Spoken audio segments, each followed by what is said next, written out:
우리가 오늘부터 로마서 9장 말씀을 이제 상고하는데, 우리가 지난 8장까지 그 내용을 쭉 살펴보는 가운데서 복음의 진수, 하나님께서 인간을 구원하시기 위해서 창세전에 예수 그리스도를 준비하셔서 그 안에 들어오는 사람들을 구원하시기 위한 하나님의 놀라운 구원 계획에 대하여 우리가 8장까지 이렇게 지금 봐왔어요. 그래서 사도 바울이 그 로마 교회에 보낸 이 서신은 고린도 지역에 3차 전도 여행을 하고 잠시 쉬고 있는 사이에 썼다고 대부분의 학자들이 그렇게 말하고 있는데, 로마에도 가봐야 되겠기 때문에 로마에도 가서 내가 복음을 전하고 이 놀라운 하나님의 은혜의 복음을 그들과 함께 나누리라 하는 그런 마음을 갖고 있었죠. 그러는 가운데서 지금까지 복음을 전하는 이 내용이 유대인들을 염두에 두고 많이 전했어요. 유대인들, 이방인들에게 이 전해진 이 복음이 유대인들에게도 전해져야 되는데, 이상하게 가장 잘 믿어야 될 유대인들이 안 믿는 것이 사도 바울에게도 항상 의문이에요. 하나님이 이스라엘을 선택했다 그랬잖아요, 처음에. 그랬는데 그 왜 이스라엘이 안 믿냐라는 거예요.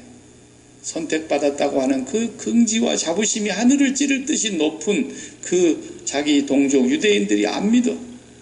하나님을 안 믿어요. 이것이 사도 바울에게는 의문이며 고통이며 안타까움이며 가슴에 슬픔을 안고 있었어요. 그것이 이제 오늘 본문에서도 잠깐 언급을 하고 있어요. 우리가 부모 마음 다 똑같잖아요. 맛있는 것을 차려놓고 뭐 이렇게 먹으려고 하는데 다 있는데 자식 하나가 딱 없어 봐요. 그러면 요거 자식이 없어서 참 생각난다 그러지 않아요? 그래서 그 자식 오면 주려고 좀 남겨놓지, 이 시간이 없으니까 우리끼리 빨리 해먹어 버리자, 이런 사람이 어디 부모예요? 부모 마음은 다 똑같단 말이에요. 먹는 음식 하나라도 다 잘 먹이고 싶은데, 이거 음식하고 비교할 수 없는 하나님의 영광, 하나님의 나라, 영원한 생명, 죄사함과 구원과 이 무궁한 하나님의 용서, 이 속죄의 은혜를 사도 바울이 깨닫고 그 복음을 들고 온 이방 땅을 다 누비고 다니는데, 방해나도 안 했으면 좋겠는데 꼭 방해하는 사람들이 누구예요? 유대인이에요. 자기 동족이 방해하고 박해하고 자기 동족이 자기들을 돌팔매질하고 그렇게 많은 고난을 당할 때마다 사도 바울은 정말 이해할 수 없는 아픔이 있었다. 그래서 오늘 이 본문에 보면은 내가 참말을 한다 그랬어요. 거짓말 않고 내가 참말인데, 우리가 그런 말 하잖아요. 그냥 답답하고 정말 진실로 말하고 싶은데 상대방이 안 믿어줄까 봐서 내가 거짓말하면 네 자식이다 이러면서 그냥 진실로 얘기하는 얘기를 지금 하는 거예요. 내가 참으로 내가 하고 싶은 내 마음의 얘기가 있는데, 그건 뭐냐 하면 내가 그리스도께 저주를 받아서 하나님께로부터 끊어질지라도, 그럴 일이 있겠어요? 하나님께로부터 끊어질 일이 없죠, 사도 바울은. 그럼에도 불구하고 그렇게 간절하다라는 거예요. 내가 저주를 받고 내가 끊어져서라도 내 골육 친척과 내 동족이 구원을 받고 이 하나님의 선물을 받을 수만 있다면 나는 좋겠다. 그만큼의 간절한 심정이 그 속에 있는 거예요.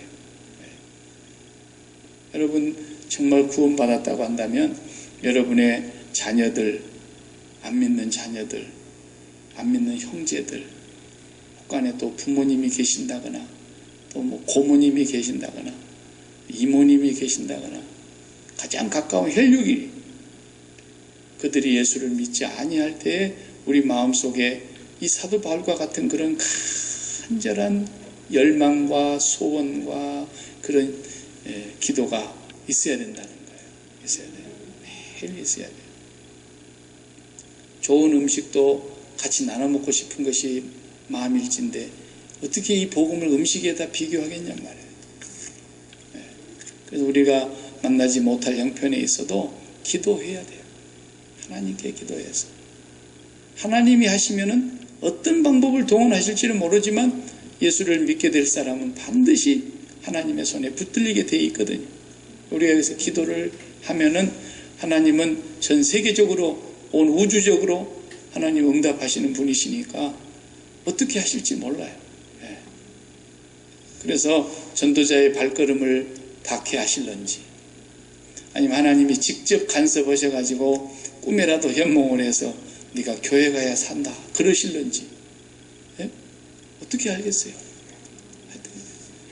그리고 어떤 그 아들들은 그런 마음이 좀 덜한 것 같아요. 내가 보면은 나도 남자고 아들이지만은 아들은 그냥 부모가 예수 믿든지 안 믿든지 그냥 알아서 하시오. 죽어서 지옥 가려면 지옥 가시고 이러는 사람들이 덜어 있는 것 같은데 딸들은 그걸 안 하더라고. 딸들은 막 가슴이 터지는 거야. 막 가슴이 터지는 거야. 그래가지고 우리 아버지 예수 믿고 죽어야 될 텐데 지금 병상에서 지금 신음하고 있는데 오늘 하고 있는데 아직까지도 안 믿는다고. 그렇게 눈물을 흘리며 기도했는데도, 그렇게 많은 전도자들이 가서 복음을 전했는데도 안 받아들인다는 거예요. 목사님 한 번만 가주세요. 그래가지고 또 제가 한번 가드렸잖아요. 보통 지독한 사람이 아니다라는 거예요. 그래가지고 그걸 어떻게 해요? 가서 보니까 일어나도 못하고 눈만 끔벅끔벅하고 근데 눈도 안 뜨더라고요. 목사가 왔다니까 아주 그냥 쳐다보기도 싫은가 봐. 예? 또 목사놈이 와가지고 내가 일어나서 그냥 죽어버리고 싶어도 일어날 힘이 있어야지. 예? 죽어가는 거야, 죽어가는 거야. 그래서 내가 귀에다 대놓고 아주 큰 소리로 들으라고 일부러. 또 뭐 전화다가 뺨 한 대 맞으면 맞지면 어떡하겠어요. 어르신 이제 지옥 갈 준비 되셨습니까? 아주 직접적으로 얘기했어요. 왜? 예수 안 믿으면 지옥 갑니다. 믿든지 안 믿든지, 내 말을 믿든지 안 믿든지 이제 죽어보시라고. 지옥이 또 기다리고 있을 거라고. 아주 그냥 뭐 그런 사람한테 내가 점잔을 차려갖고 뭐 덕을 보겠어요. 내가 뭔 좋은 일이 있겠어요.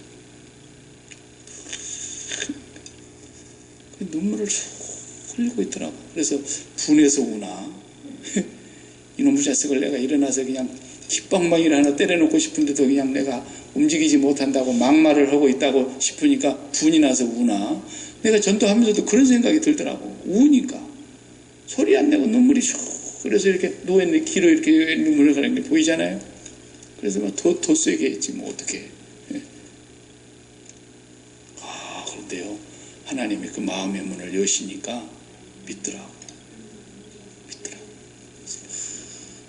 그래서 진실로 믿는지 거짓으로 믿는지 나는 모르겠지만 우리 하나님은 아십니다. 지금부터서 진실로 믿는다면 내가 기도해 줄 테니까 내 기도를 대신해서 따라서 하세요. 근데 그것이 내 기도가 아니라 지금 어르신 기도입니다. 진실로 고백하세요. 그리고 막 이제 했어요. 그러니까 예수를 믿더라고. 얼마 뒤에 돌아가셨을 거야. 아마 뭐 내가 돌아가신 거 확인 안 했는데 그런 사람도 보고 그렇게 지독하게 또 교회 핍박하고 교회 내가 전에 한번 얘기했죠. 예배당 무너본 사람. 불법으로 예배당 짓는다고 다 진 예배당을 지어서 뚜껑만 덮으면 되는데 무너버린 사람이. 그 사람도 마지막에 찾아가서 간절히 복음을 전했는데 진실로 회개하고 내가 몰라서 그랬다고 하나님 앞에 나중에 회개하고 그리고 예수 믿고 죽더라고요. 그러니까 그 사람이 언제 변화될지 몰라요. 그래서 사도 바울이 그랬잖아요. 때를 얻든지 못 얻든지 하라는 거예요. 왜 그러냐면 농부가 씨 뿌린다고 다 납니까? 어떤 놈은 새가 와서 파먹어버린 놈도 있고 어떤 놈은 썩어버린 놈도 있고 어떤 놈은 그냥 나오다가 말라서 죽어버린 놈도 있고. 그렇지만 농부는 씨를 뿌려서 100개 뿌려갖고 100개를 다 씨가 나기를 바라는 마음은 아니지만은 어쨌든 뿌리는 거예요. 그러면 그 중에 분명히 몇 개는 열매가 나오게 돼 있어요. 그러나 아예 안 뿌려봐요. 농부가 씨 뿌리는 봄이 왔는데 하나도 안 뿌렸다. 그러면 하나도 못 건지는 거예요. 하나도 못 건져. 무조건 뿌려야 되는 거예요. 뿌려놓고 봐야 돼요. 믿고 안 믿고는 내가 걱정할 바가 아니에요. 그러니까 사도 바울도 전도로 가다가 그렇게 핍박을 하고 그렇게 죽이려고 하는 사람들이 유대인들이었어요. 동족이었어요. 그래도 뭐라 그래? 하나님께서 바울아 두려워하지 마라. 이 성에 내 백성이 많이 있다 그랬어요. 아직 전도도 시작도 못했는데 이 도성에 내 백성이 많다라는 거예요. 그러니까 하나님은 우리가 오늘 씨 뿌리기를 원하시는 거예요. 네. 그래서 예수 안 믿는 사람인 것 같으면 한마디 하세요. 예수 믿고 꼭 하나님 복 받으세요. 그 사람은 복이라 그러면 무슨 복인지를 자기는 돈 복을 받아라는 얘기인가? 무슨 복을 받아라는 얘기인가? 그렇게 해석을 할 망정 그죠? 하나님 예수 믿고 꼭 복 받으세요. 예수 믿고 꼭 천국 가세요. 그렇게라도 한마디 해야 되잖아요. 그러면 그 사람의 말이 죽을 순간에 생각날지 누가 알겠어요? 죽게 되니까. 그전에는 몰랐다가. 그래서 그 연세대학교 총장을 했던 백낙준 박사님도 본래 그 아버지가 사주팔자 관상 보는 사람이었다잖아요. 길바닥에서 이렇게 끄죽대기 펴놓고 앉아갖고 한지에다가 사람 얼굴 이렇게 하나 그려놓고 거기다가 점 봐주는 사람. 팔자 관상 봐주고 서자를 놔가지고 그런데 하나님 아니다. 반드시 네 아내에게서 내가 맹년 이때에 아들을 낳게 하겠다. 라는 하나님의 약속이 있었어요. 그 사람에 의해서 이루어진 것이 아니다라는 거예요. 약속에 의한 자녀라는 거예요. 그러니까 우리가 육신으로 태어난 자녀는 하나님의 자녀가 아니에요. 하나님의 약속의 말씀을 믿고 거듭나야 하나님 자녀가 된다 그 말이에요. 네. 사람의 방법으로 구원을 받을 수 없어요. 저도 자식을 셋을 낳았는데 셋 다 목사 자식이니까 자동으로 육신의 자녀로서 육신의 자녀가 구원을 받는 게 아니다라는 거예요. 저 셋도 다 예수를 믿음으로 하나님의 자녀가 될 때만 구원을 얻는다라는 거예요. 네.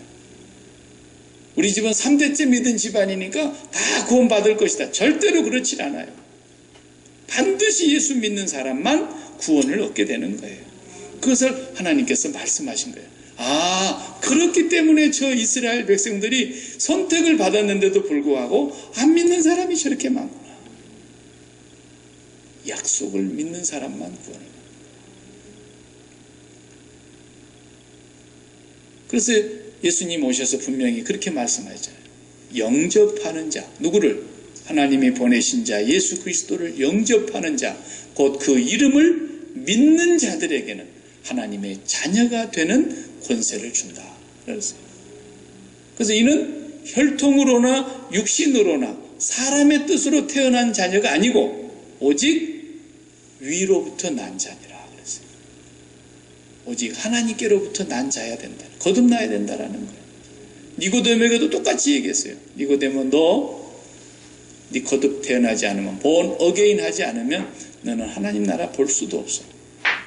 그러니까 니고데모도 뭔 말인지 몰랐어요.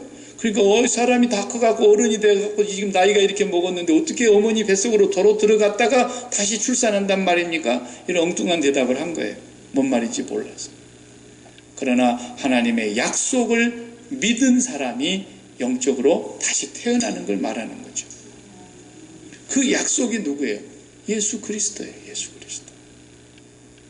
약속의 자녀에게서 태어난 자라야만이. 그래서 이 내 씨에서 난 자라야 된다. 내 씨라 불리리라. 이렇게 하였는데 이 씨가 무슨 얘기인지를 갈라디아서를 우리가 잠깐 펴보겠어요. 잠깐 갈라디아서를 3장을 펴겠어요. 갈라디아서 3장 6절을 보겠습니다. 6절을 보면 아브라함이, 여기 다시 아브라함 얘기가 또 나오는 거예요. 하나님을 믿었어요. 그것을 그에게 의로 정하셨다 함과 같으니라. 7절 다 같이 그런즉 믿음으로 말미암은 자들은 아브라함의 자손인 줄 알지어다. 그냥 아브라함의 혈통으로 태어난 육신의 자손들이 다 아브라함의 자손이 아니다라는 거예요. 분명히 하나님을 아브라함처럼 믿어야 된다는 거예요. 그리고 8절에 또 하나님이 이방을 믿음으로 말미암아 의로 정하실 것을 성경이 미리 알고 먼저 아브라함에게 복음을 전하되 모든 이방인이 너로 말미암아 복을 받으리라 하였느니라. 그러므로 믿음으로 말미암는 자는 믿음이 있는 아브라함과 함께 복을 받느니라 그랬어요. 분명히 그렇게 말씀했어요. 믿음으로 말미암아. 그 다음에 3장 넘어가서 15절로요. 다같이 15절. 형제들아 내가 사람의 예대로 말하노니 사람의 언약이라도 정한 후에는 아무도 패하거나 더하거나 하지 못하느니라. 그러지요. 여러분 비즈니스 할 때 칸출에 가시잖아요. 그리고 그 사인했잖아요. 그러면 그건 바꿀 수가 없는 거예요. 예. 바꿀 수 있는 권한은 상대방에게 있는 거예요. 내 마음대로 못 바꿔요. 그런데 보세요. 하나님이 이 약속들은 아브라함과 그 자손들에게 말씀하신 것인데 여럿을 가리켜 그 자손들이라 말씀하지 않으셨고 오직 한 사람, 내 씨, 내 자손 이삭을 두고 말씀하신 것인데 그 이삭이 결국은 누구였느냐면 이 예수 그리스도를 통해서 완성하신 거라는 거예요. 예. 그 이삭을 통해서만 약속의 자녀를 통해서만 구원을 얻겠다고 하나님이 말씀하신 것처럼 그 씨가 바로 이삭의 후손에서 온 예수 그리스도라는 거예요. 그 예수 그리스도를 믿음으로 구원을 받는 것을 말씀하시는 거예요. 네. 그러니까 오늘 9장에서 로마서 9장에서 말씀하시고 있는 이 약속의 자녀, 아브라함의 자손이라고 혈통적으로 태어난 유대인들이 다 구원받는 게 아니구나. 농부가 씨를 다 뿌렸다고 해서 모든 씨가 다 수확을 하는 것이 아닌 것처럼 하나님께서는 약속의 자녀들만 거두시는 거예요. 약속의 자녀들. 약속의 말씀을 믿는 자녀들. 구약의 시대나 지금이나 똑같아요. 그래서 이제 약속의 자녀로 오신 예수 그리스도를 믿는 자들이 다 아브라함의 자손이에요. 그 다음에 또 누구의 예를 들었어요? 9장에서 10절 말씀 또 보겠어요. 그뿐 아니라 또 하나 예를 들어요. 리브가가 누구예요? 아브라함의 며느리. 예? 그 이삭이라고 하는 아들, 아브라함의 유일한 씨였던 약속의 자녀인 이삭의 와이프 리브가가 어떻게 했어요? 우리 조상 이삭 한 사람으로 말미암아 임신을 했어요. 그런데 그 자식들이 뱃속에 쌍둥이가 들어갔어요. 쌍둥이가 임신을 했어요. 그런데 둘이서 막 뱃속에서 발로 걷어차고 그러니까 아이고 이 태중에서부터서 둘이 겨루는구나. 이 리브가가 애를 쌍태를 해. 쌍태를. 그랬는데 뭐라 그랬어요? 아직 자식들이 나지도 아니하고 태어나지도 않고 무슨 선이나 악을 행하지 아니한 때에 아직 태어나지도 않았고 태어나지도 않았으니까 무슨 행함도 아무것도 없잖아요. 그런데 어때요? 택하심을 따라 되는 하나님의 뜻이 택하심을 따라 되는 하나님의 뜻이라니까요. 이 구원을 받는 것은 택하심이 있어야 된다. 택하심. 그래서 다음 읽어보세요.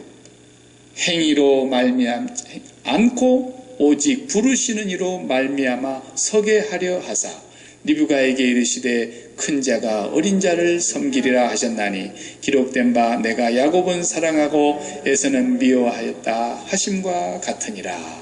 아멘. 뱃속에서 야곱이 나중 나왔어요. 근데 형님의 발꿈치를 잡고 나왔다 그랬죠. 그래서 이름을 야곱이라고 이름을 지었어요. 먼저 나온 아들이 분명히 에서예요.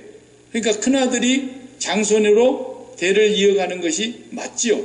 그런데 하나님은 태어나기도 전에 이미 큰 자가 장자가 둘째를 동생을 섬기리라 이렇게 말씀하셨어요. 리브가가 그 약속의 말씀을 받은 거예요. 그래서 야곱이 하나님의 택한 백성으로 선택을 받았대요. 택하심을 따라 되는. 이게 정말 우리 인간의 머리로는 이걸 다 이해하려고 하면 이해할 수가 없어요. 저도 여러분에게 들을 수 있는 인간의 언어로 이걸 다 설명할 수도 없어요. 이것은 하나님의 절대 주권에 의해서 선택으로 되는 것이라는 거예요. 그러니까 모든 사람이 다 똑같은 조건이었어요. 사실은 다 아담 아래서 죄인이었고 다 저주를 받아야 마땅한 자들이고 아무도 구원받을 만한 선한 행위를 해서 구원받을 사람은 한 명도 없는 거예요. 그런데 하나님은 이미 하나님의 절대적인 주권과 전지전능하신 지식과 하나님의 그 선택하시는 권한에 의해서 그의 백성들을 구원하시기를 기뻐하셨다라는 거예요. 저한테 시비하지 말아요. 제가 하나님도 아니고. 그러니까 왜 그랬는지도 나도 몰라요. 그러니까 찬송가 가사에 그랬어요. 아, 하나님의 은혜로 이 쓸데없는 자, 이 죽어 마땅한 자, 이 저주밖에는 합당한 것이 없는 자, 왜 구원하여 주시는지 나는 알 수가 없다. 그러니까 처음에는 다 몰라요, 그걸. 근데 예수 믿고 구원받고 나면, 거듭나고 나면 하나님이 선택하셨다는 걸 알게 돼요. 아, 하나님의 과연 선택이 아니었더라면 나는 저주밖에는 합당한 것이 없는 자였고 죄밖에는 내가 남은 것이 없는 자라는 걸 스스로 알고 성령이 깨닫게 하셔서 그렇게 고백이 나온다니까요. 하나님이 나를 선택하셨구나. 하나님이 나 같은 자를 정하셨고 부르셨고 부르신 이를 의롭다 하셨고 의롭다 하신 나를 영화롭게 하셨고, 그래서 누가 우리를 고발하겠느냐, 누가 우리를 대적하겠느냐, 누가 우리를 하나님의 사랑에서 끊을 수가 있겠느냐. 그러면서 어떤 것도 하나님의 사랑에서 우리를 끊어낼 수 없는 것은 하나님의 부르심에는 후회하심이 없고 실패가 없기 때문에, 그래서 우리는 하나님이 선택하신 것에 대한 그 감격이 있는 거예요. 감격. 여러분이 하나님의 양자가 되었다고 하는 것, 양녀가 되었다고 하는 것, 이것이 얼마나 큰 은혜요 축복인가를 우리가 감격하면서 살아야 되는데, 그 감격이 예수를 오래 믿으면 믿을수록 더 살아나지 않고 더 점점 식어져 가지고 이상하게 돼버리는 사람이 많이 있어요. 어제 지난주 토요일 9월 19일자 중앙일보 인터넷판 신문을 보니까 거기에 뉴스 하나가 이렇게 나왔는데 눈에 싹 띄더라고. 표제의 글이 뭐냐면, 중국 후난성에서 태어난 한 여자아이가 세계 제1의 재벌의 양녀가 되어 그 재산을 상속받게 되다, 이렇게 나왔어요. 뭐 대충 그런 얘기예요 보니까. 그래서 뭔 얘기고 읽어봤더니 세계 지금 제1의 재벌이 빌 게이츠가 아니고 아마존의 제프 베조스예요. 네. 작년에 그 와이프하고 이혼했죠, 바람피다가. 근데 빌 게이츠를 제치고 지금 세계에서 재벌 1등입니다. 재산이 얼마인가 봤더니 1700억 달러예요. 1700달러도 큰데 1700억 달러예요. 그래서 한국 돈으로 계산을 해보니까 200조, 조로 200조야. 그러니까 머리에 우리는 200조가라는 것이 개념이 안 잡히죠. 영어로는 얼마나 되나, 영어로 계산해 보니까 영어에서 말할 때는 우리가 뭐 밀리언 그러죠. 밀리언 그러면은 100만 불이죠. 예. 근데 1 빌리언 그러면은 얼마예요? 10억이에요, 10억. 1 빌리언 그러면. 그러니까 1 트릴리언도 있잖아요. 1 트릴리언 그러면 1조야, 1조. 34 트릴리언. 세상에. 그것이 한 명당 상속받는 유산이래. 왜냐면 아들이 셋인데 이 제프가 딸을 좋아하는데 아들만 셋 나니까, 이혼한 그 전처한테서. 그래서 2006년도에 우리가 딸을 하나 낳으려고 아무리 해도 안 되니까 누가 친구가 야, 입양하면 되지. 그래가지고 2006년도에 중국 가가지고 그 양녀를, 어린애기 신생아를 데리고 왔어요. 지금 15살이에요. 이 아이도 34 트릴리언의 재산을 상속받는데, 양녀인데. 예, 참말로. 그러니까 이것은 돈이니까 피부로 와서 막 닿잖아요. 예, 우와. 양녀가 돼가지고 세상에 너무너무 가난해서, 또 중국은 남자 선호 사상이 너무 강하다 보니까 다른 호적에 넣지도 않잖아요. 그래서 호적 없는 자식들이 너무 많아요 지금. 그래가지고 그걸 데리고 온 거야. 그랬는데 세계 제일의 갑부, 최고의 재벌의 양녀가 되니까 세상에 34 트릴리언이 뭡니까? 34조의 세금 다 빼고 34조를 받는다는 거예요. 근데 그것은 실감이 나는데 우리가 하나님의 양자입니다 그러면 이게 정말 하나님께서 얼마나 섭섭하시겠어요. 저걸 그냥 팍 그래도 버리도 못하겠고 하나님.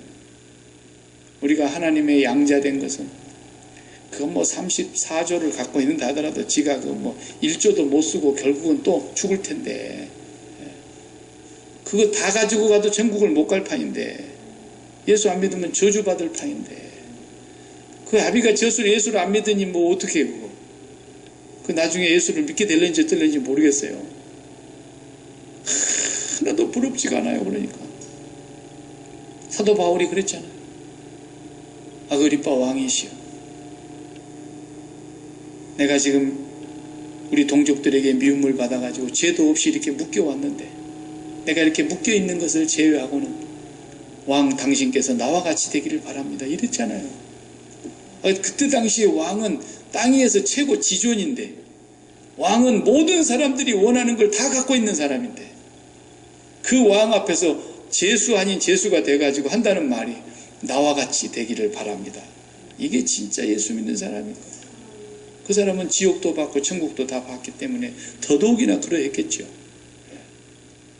정말 하나님께서 우리에게 주신 이 영원한 영광, 하늘의 영광, 이것을 우리가 무엇으로 바꿀 수도 없고 비교할 수도 없고 말로 형언할 수가 없고 손에 만져지지도 않는데, 눈에 보이지도 않는데 무조건 바라고 믿고 참음으로 기다리라는 거예요. 근데 그것을 말도 안 되는 소리를 믿고 자빠져 있는 거예요. 내가 왜 그래요? 선택받았기 때문에 그런 거예요. 선택받은 사람이 아니고는 절대로 그런 일이 일어날 수 없어요. 그래서 씨를 뿌려보는 거야. 그냥 사람이 많이 오나 적게 오나 듣든지 안 듣든지 뿌려보는 거예요. 어떻게 뿌리는 거예요? 십자가 복음을 뿌려보는 거예요. 당신은 세상에 대해서 그리스도와 함께 예전에게 죽은 사람입니다.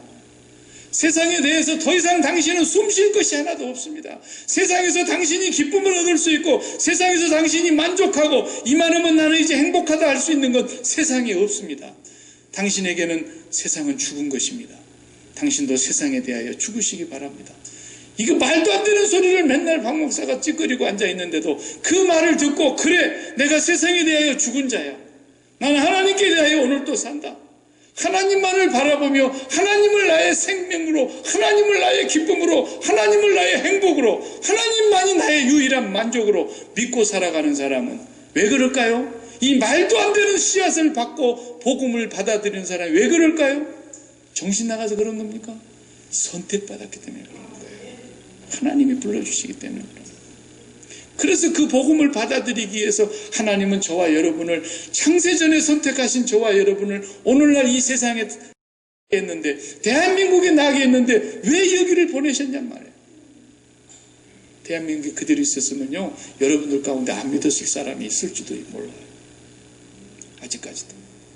그런데 하나님은 이 사람이 반드시 믿어야 되기 때문에 여러분들을 어떤 때는 병으로 몰아넣으실 수도 있고, 어떤 때는 실패의 구덩이로 빠뜨릴 수도 있고, 어떤 때는 죽음의 고통을 당하는 그런 시련을 만나게 하기도 하고, 모든 것을 하룻밤에 다 잃어버리게 하기도 하고, 어떤 사람은 이렇게 좋은 땅 미국으로 이민을 보내가지고 그냥 예수를 만나게 하고 그렇죠? 네. 저도 그랬죠. 저도. 우리 집안은 한 마을에 박씨 집안만 뭐 잘났다고 그냥 시족들이 와글와글 사는 한 동네에 박씨만 사는 거예요. 박씨만. 호박씨만. 예? 그래, 거기는 예수 믿는 사람이 한 명도 없는 거예요. 예배당도 없고. 그 우리 아버지가 어떻게 이상하게 그 많은 동네 사람들 중에서 일본을 가가지고, 일제시대 때 그냥 일본에서 살다가, 일본 사람들 그냥 전부 머리만 깎아주는 그냥 이발사 하다가, 그 해방을 맞이하니까 야, 너희 나라 다 독립했으니까 나가라 그래서 그냥 개나리 보침 싸갖고 이제 나와가지고 다시 그 큰 집으로 들어가니까 누가 예수를 믿는 사람이 있습니까? 아무도 없는 거예요. 그런데 우리가 망했으면은 안 망했으면 예수 안 믿었을 것 같아. 내가 보니까 망해갖고 예수 믿게 됐다. 다 잃어버리고 이제 껍보리 서말만 있어도 처갓집 신세를 안 진다 그러는데 껍보리 서말조차도 없으니까 처갓집에서 우리 할아버지가 그 큰 딸을 시집을 보내놨는데 서방을 잘못 만났는지 어떻게 됐는지 하고나 다 잃어버리고 거지가 돼갖고 껍보리 서말도 없다 그러니까 야, 너 그 박서방 잘 달래갖고 데리고 들어온나 그래갖고 친정으로 간 거 아닙니까? 친정 갔더니 선교사님들이 세운 교회가 있었대요. 거기서 우리 어머니가 신앙생활을 열심히 하니까 그때부터서 우리 집이 다시 펴진 거예요. 네. 그리고 예수를 제일 먼저 믿어 우리 집안에 아버지 형제가 5형제인데 아무도 예수 믿는 사람이 없는데 우리 집안만 다 예수 믿으니까 얼마나 복을 받았는지. 제가 큰 집에 가면요, 큰 집 동네 한번 다 들어가면 한국 있을 때 우리 큰 집에 그냥 형수들도 얼마나 많습니까? 그래도 막 아이고 목사님 오셨습니까? 목사님. 이제는 목사가 뭔 줄 알더라고. 자기들도 예수 믿으니까 늦게서 믿어갖고 세상에 우리 형님은 좋겠다. 얼마나 복을 받아가지고 막 저렇게 목사도 나오고 그러는데 우리는 이제 예수 믿기 시작해가지고 언제 복 받을까 막 이러고. 하나님은 우리의 삶을 낱낱이 간섭하시는 거예요. 하나님이 선택한 사람은 절대로 하나님이 잃어버리지 않으신다. 하나님의 부르심에는 후회하심이 없다는 거예요. 하나님이 선택한 사람은 절대로 놓치지 않으시는 거예요. 그가 예수를 믿지 아니하고 세상으로 빠져서 허랑방탕한 길을 갈지라도 하나님은 돼지 지엄열매조차도 주지 않아서 먹을 것이 없는 그 상황에 둘째 아들이 아버지 집을 다시 찾아 돌아오는 것처럼 하나님은 반드시 돌려놓고야만 하는 거예요. 예수 믿어보니까 여러분 아시겠죠? 와, 하나님이 나를 선택했구나. 하나님이 나를 정하셨고 부르셨구나. 이걸 우리가 처절하게 깨닫고 고백하게 되는 거예요. 내가 잘나서 예수 믿은 거 하나도 없고 내가 하나님 앞에 이런 사랑을 받을 만한 한 것은 전혀 없는데 뱃속에서 태어나기도 전에 이미 나의 일생을 다 기록해 놓으셨다 그랬어요. 아멘. 시편 139편에 보세요. 내 형질이 모태에 조직되기도 전에 내가 내 어머니의 뱃속에서 태아가 생겨나기도 전에 하나님은 나의 일생을 그의 책에 기록해 놓으셨나이다. 주의 생각이 어찌 그리도 크고 놀라우신지요. 바닷가에 모래알보다도 더 많도소이다. 그렇죠. 그 하나님의 생각이 우리 일생에서 다 이루어져야 되기 때문에 하나님은 그 택한 백성을 반드시 이끄시는 거예요. 이끄시는 거예요. 우리는 그 은혜를 알아야 됩니다. 그 은혜를. 뭐 이 본문 읽으면서 사람들이 막 하나님 앞에 시비를 하고 왜 나는 안 택했느냐고 막 그러고 이런 얘기들을 막 해대는 사람들이 많이 있으니까 이제 14절부터서 그 사람들에게 바울이 하는 얘기가 14절부터 18절까지 나옵니다. 저와 여러분은 하나님의 선택에 의해서 양자가 되었고 양녀가 되었고 제프 베조스의 그 양녀가 된 그 아이도 정말 자기 부모가 누군지도 모르는데 이 피덩어리 같은 애를 양녀로 들여와가지고 양자 삼았느니 이렇게 자기가 세계 제1의 부자가 되고 나니까 그 딸에게 주는 유산이 그렇게 많은데 우리는 얼마나 큰 유산을 받았습니까? 예수 그리스도 하나님의 맏아들 되시며 하나님의 독생자가 되시며 전능하신 하나님께서 예수 그리스도께서 누리는 그 모든 영광을 저들에게도 주시옵소서. 주님이 그렇게 요한복음 17장에서 기도했지 않습니까? 그리고 오늘 또 보좌 우편에서 기도하고 계시지 않습니까? 그 하나님의 독생자 예수 그리스도가 하나님과 창세전부터 누리던 그 영광을 우리도 동일하게 누릴 수 있는 그 영광스러운 하나님의 기업을 상속받는 자들이 됐다 이 말이에요. 값없이 하나님 선택에 의해서. 그러니까 오늘 우리가 죽어도 이 죽음은 그 영광으로 들어가는 문을 열고 들어가는 관문이기 때문에 조금도 두려움이 없는 죽음인데 얼마나 마귀가 일생토록 아담 이후로 사람을 속이고 이 거짓의 아비가 속여서 인생들이 죽음이 제일 무서운 걸로 만들어 놨기 때문에 죽음에 매여 종노릇하는 자들을 놓아주시려고, 해방시켜 주시려고, 더 이상 너희들에게 죽음은 아무것도 아니야, 죽음아 사망아 너희 이기는 것이 어디 있느냐, 사망아 너희 쏘는 것이 어디 있느냐. 사망은 하나님께서 멸하셨어요. 여러분 죽을 때 편안하게 하나님 앞에 가셔야 돼요. 네, 주여 너무너무 감사합니다. 내가 이제 그 창세전에 그리스도와 성부 아버지께서 누리시던 그 영광의 나라로 내가 이제 이 문을 열고 들어가는데, 이 죽음이라는 문이 열리는 순간 내가 아버지의 영광스러운 그 나라로 들어가게 될 것을 믿습니다. 감사합니다.